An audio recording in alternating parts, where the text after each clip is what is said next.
Home Secretary.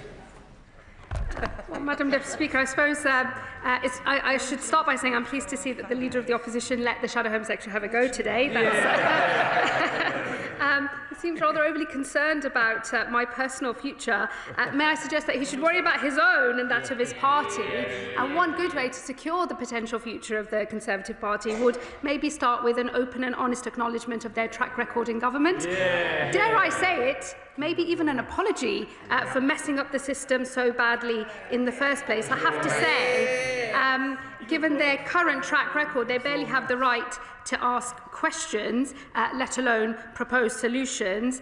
Like settlement, it's my view that you have to earn the right to offer solutions, and I would say to him one way of earning that right would be to apologise for what the Tories did first and foremost.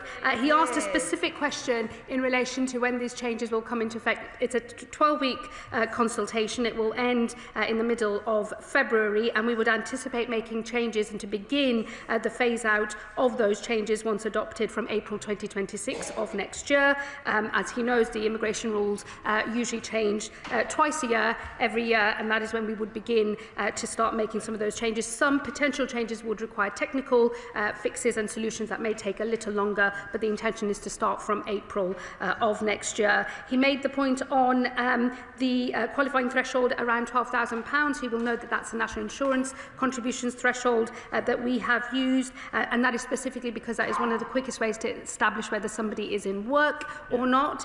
So it's designed to give an indication of the period spent in work. He will, of course, know that there are different income thresholds for the different routes by which people can come into the country, and those are not being changed.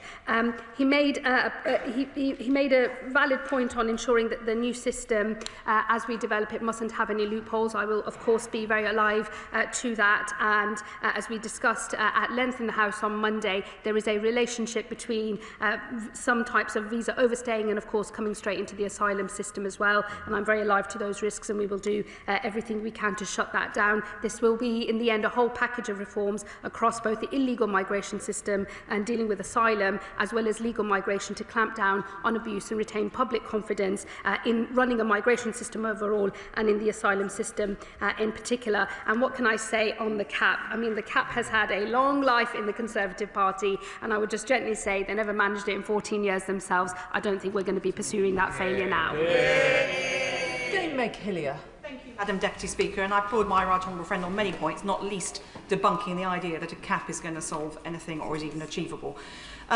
Madam Deputy Speaker, there's a lot of detail in this, but one of the issues now is that people currently going through the system have to apply repeatedly to extend their discretionary leave to remain until they reach settlement status. This is costly for them, cumbersome for the Home Office, and does nothing to help them integrate or work in the community. I've had the opportunity to meet with her junior minister on this issue. Can she give any assurance to the House that the Home Office is looking at this to ensure that those who are welcome here have a less burdensome system to go through, which will also hopefully save money and enable the Home Office to focus on more urgent issues?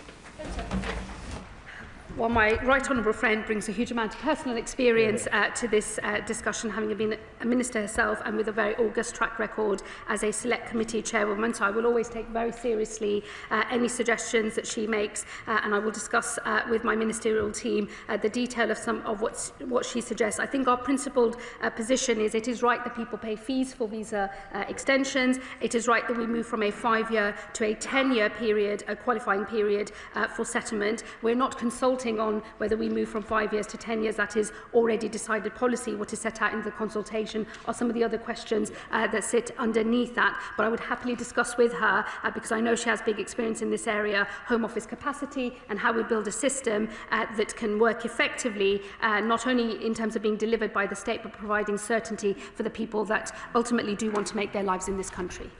Liberal Democrat spokesperson Max Wilkinson. Thank you, Madam Deputy Speaker.